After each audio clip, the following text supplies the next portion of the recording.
Welcome to Liesl's Artistic Studio. I have something very fun and different to share with you today. And even though we are each going to be painting the same thing, because of the technique I'm about to share, each of our individual pieces are going to turn out special and unique. But before we get into that, I have a little surprise that I'm holding in my hand that I am bursting with excitement to share with you. This week I got an unexpected package in the mail, and when I opened it, to my surprise, I discovered a complete and physical set of my own personally designed Craftimo brushes.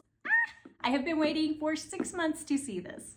You've had a glimpse of my brushes already, but check out this packaging. It turned out so beautiful and elegant, and I am very pleased and excited with this. And we are just one step closer to having these officially released.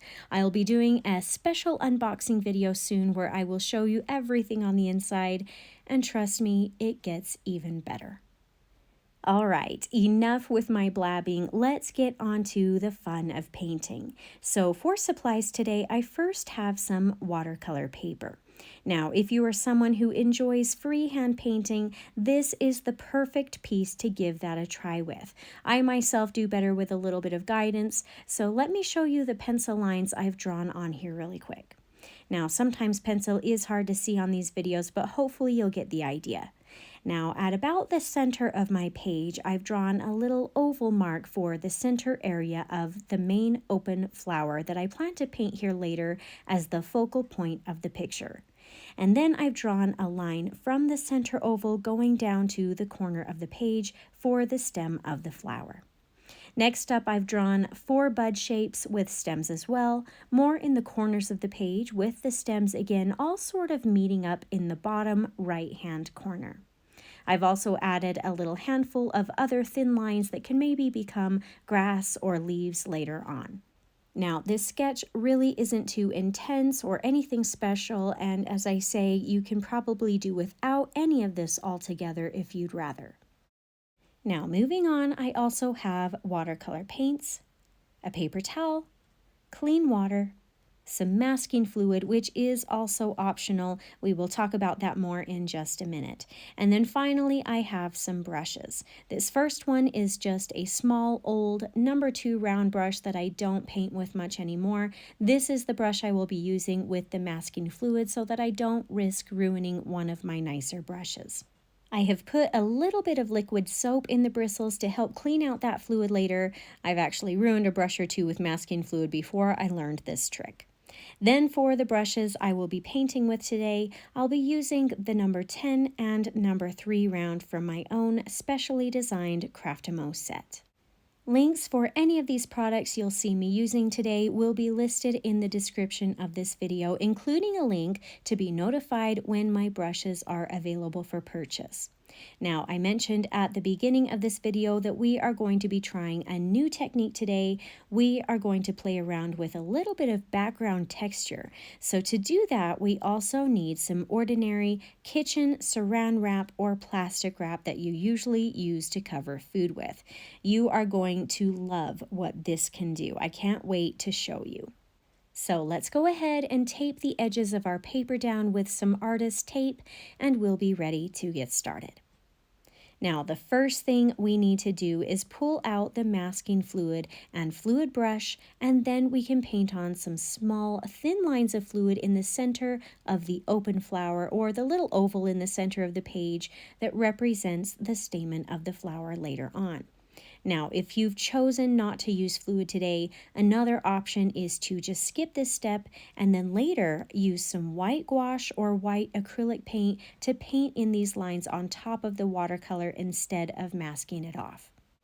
Now, while we let that fluid dry completely, let's get a few colors ready for our background wash. Now, you can choose any colors that you'd like to use for this part. They don't necessarily have to match what I am doing. This is a painting that we can experiment with, have fun with, and just play around with. But if you would like to follow along with me, I will be using some yellow, maybe a touch of azo yellow with a little bit of gamboge mixed in. I'll probably use some cadmium orange and maybe some alizarin crimson over here, and I really don't mind if these colors start to blend or mix into each other a little bit. I've got some mauve purple and dioxazine purple, with maybe even some purple mixed in with the alizarin crimson. And then over here, I've got some purple mixed in with some ultramarine blue. I'm kind of just creating a good rainbow of colors going from light to dark.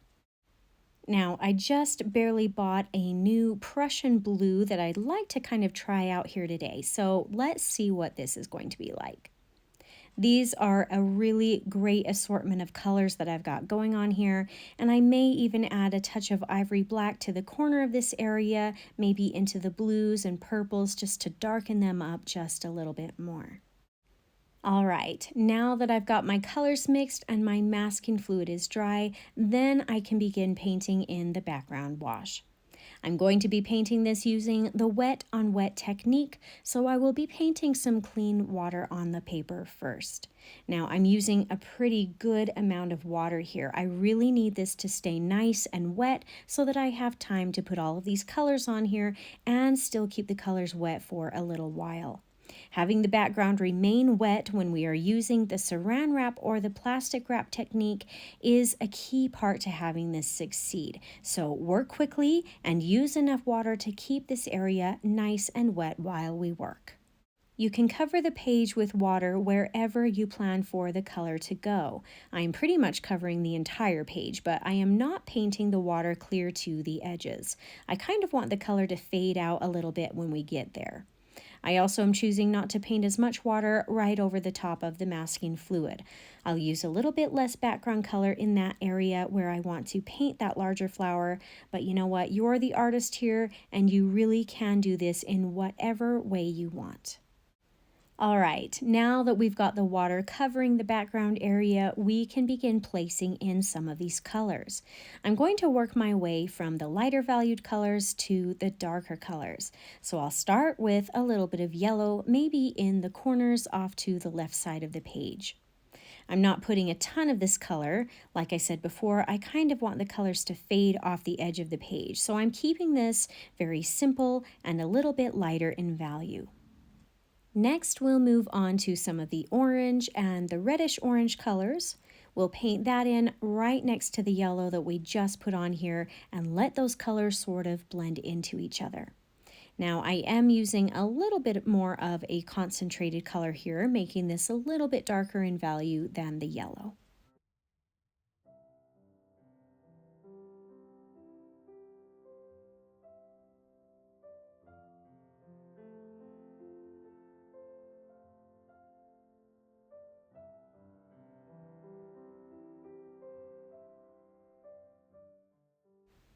Moving on, let's start putting in some of the red-violet color to blend in with the edges of the red-orange. And remember to work quickly here. We really don't want these colors to start drying yet. Everything needs to stay nice and wet for the next step to work. This technique is something that I learned about in college probably about 20 years ago in a watercolor class that I took there, and we were practicing different texture techniques. I don't usually use this very often because it's been kind of hard for me to think of ways to actually apply it to a painting, but the idea for this piece came to me a week or two ago, so I just had to give it a try. All right, let's finish off the colors here in the bottom right-hand side by adding in some of the purples and blues. Now, I'm really wanting this corner to be nice and dark in value. In fact, as a little tip into the future part of this video, I kind of felt like I did not make this area dark enough. And so later, I actually have to come back in here and add in some more color. So don't make my same mistake. Save yourself a step and just paint this area nice and dark, full of concentrated blues and purples, and maybe even a touch of black.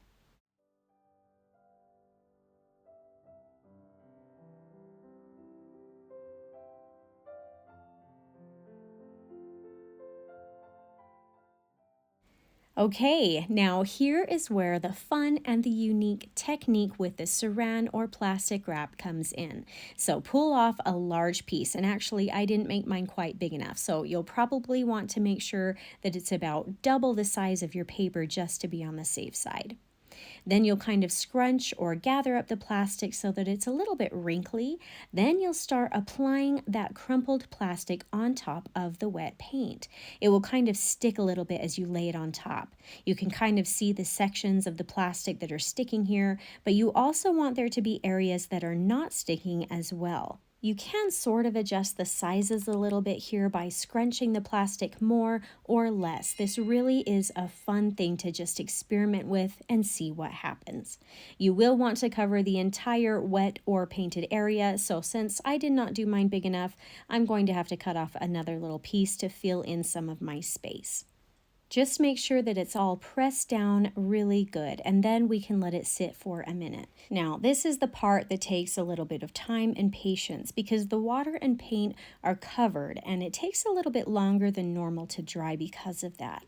I think I let mine sit for maybe about a half an hour to be on the safe side, so go take a break, go get a snack, go for a short walk and stretch your legs or something, and then we'll come back refreshed and ready to go. All right, I hope you had a nice break. Now that this is sat for a while, let's very carefully peel the plastic off the paper. Now, the spots that were directly touching the plastic wrap may actually still be a little bit wet, but hopefully the other sections surrounding this are dry enough to keep anything from running or spreading out. Now check out that neat design that we've created. And the best part is that even though we are all doing the same technique, each one of our pieces will look very unique and individual. So this is still slightly damp, so I'm going to let this finish drying completely before I move on to the next step. If you want to speed up that drying time process, you can pull out a hairdryer to help that out. Okay, now earlier I mentioned that I felt like this bottom right-hand corner really didn't turn out as dark as I would have liked. So I am actually going to throw a tad bit more color on here and then do the Saran wrap one more time. But if you feel pleased with how yours looks, then just leave it as it is.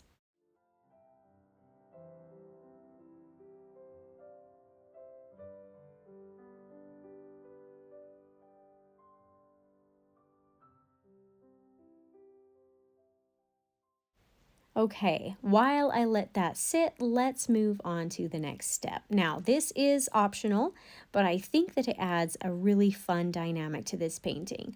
I'm going to take a little bit of paint in my brush and then add a few splatter marks to my page, mostly around the edges.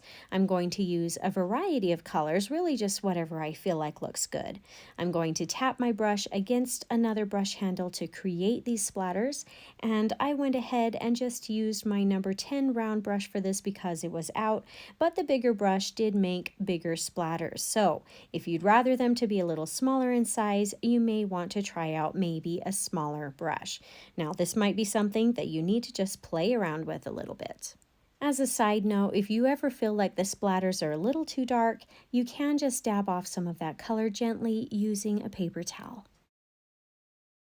All right, I'll just go ahead and pull this little corner piece of plastic off now and see how this turned out.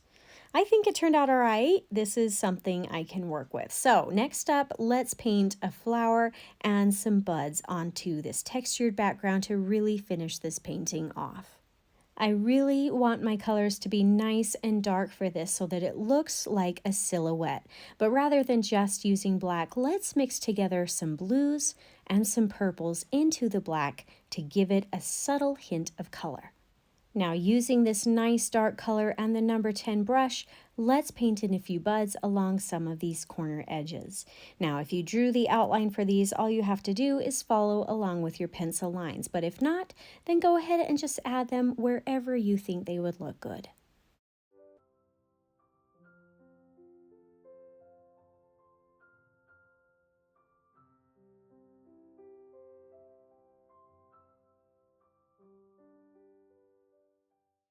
Now, to add a little extra detail to these buds, let's switch over to the smaller number 3 brush now and just add in a few little hair-like lines or little fuzzy things on the outside edges of the buds. Since we are painting basically a one-color silhouette piece here, we are going to find other ways to create some interest and detail to the painting instead of using a variety of values and colors like we often use.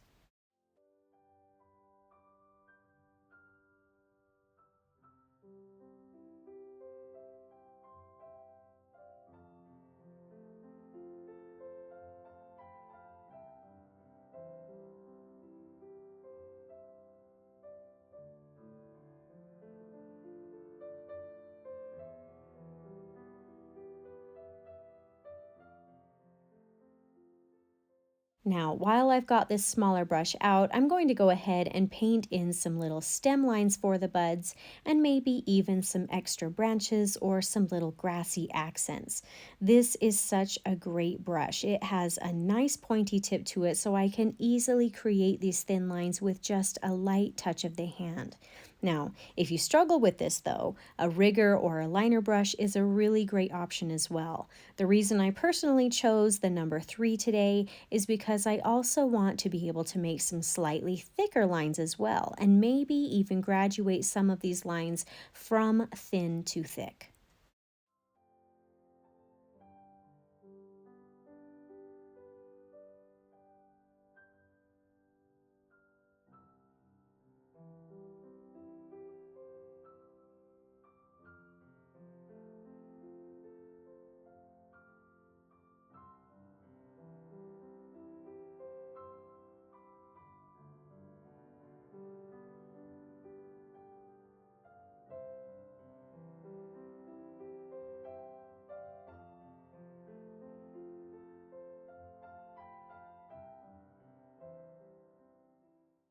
All right, that is a pretty good start, but I do feel like I need to add maybe one more little bud here in this corner.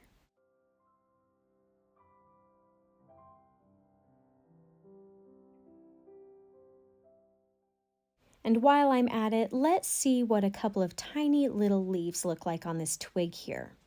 I think I kind of like this. In fact, I might add a few more of these in just a minute. But let's go ahead now and paint in the main big open flower in the center of the page. So using the number 10 again, I'm going to start painting some of this dark color right over the top of that masking fluid that we put on earlier. Now, if you didn't use masking fluid, you can still go ahead and paint this dark center area. Then, spreading out and stemming from the center, we'll begin painting in some petal shapes using a few strokes of the brush. I like to paint these with the tip of the brush starting at the center point. Then I'll pull the brush out and at the same time push down on the brush to make the stroke a little thicker as we move outward.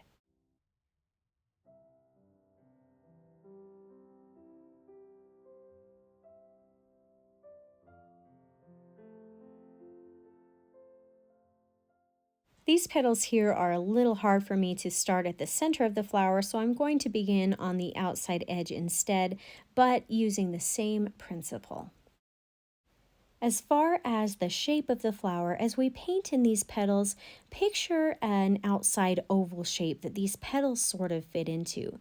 You'll notice that my petals on the top and the bottom of the flower will be a little shorter in length, and the petals on the sides will be a little longer. This helps create the illusion that the flower is tipped or tilted and facing more at an angle rather than straight on.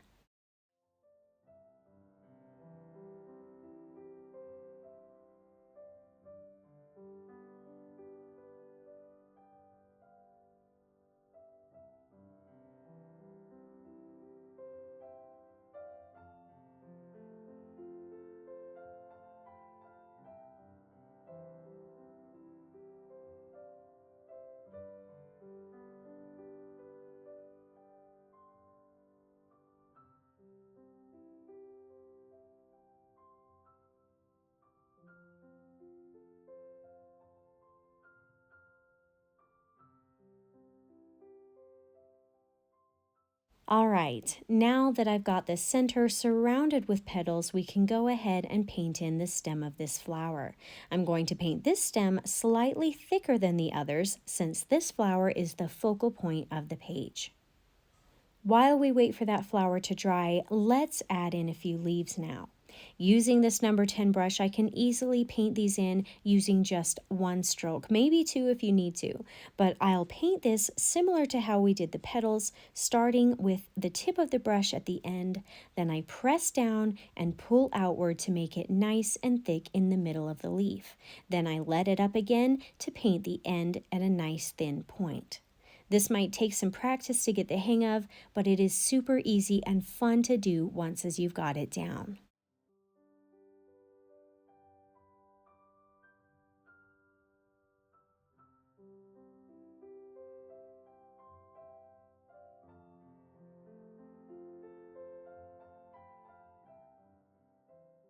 Okay, I'm just about done here. I'm going to switch back to the number 3 once again and just add in a few thin lines here and there and maybe a few more of those tiny little leaves.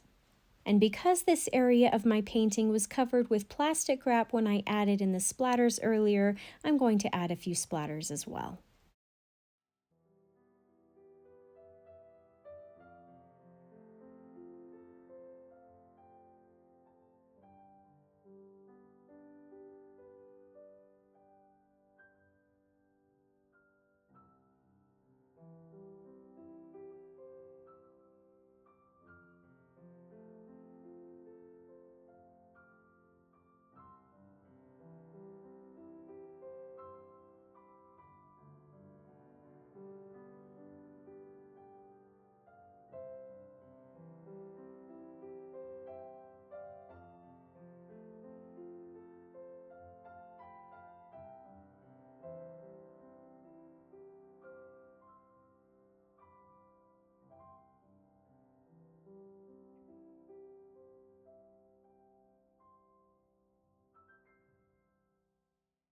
All right, for the last little finishing touch after everything is completely dry, I can go ahead and rub off the masking fluid here in the center of the flower to reveal an awesome contrast of values with these white lines amongst the surrounding dark color. This is solidifying even more the focal point of this piece. And for those of you who did not use masking fluid, you can now pull out some white gouache or white acrylic paint and paint in these white stamen lines instead. And that's it for this fun, different, and unique textured watercolor painting. I hope you had some fun today and maybe even learned something new. Thank you so much for watching today. If you did enjoy this tutorial, I hope you'll consider subscribing to my channel so I can continue to help you discover your artistic side.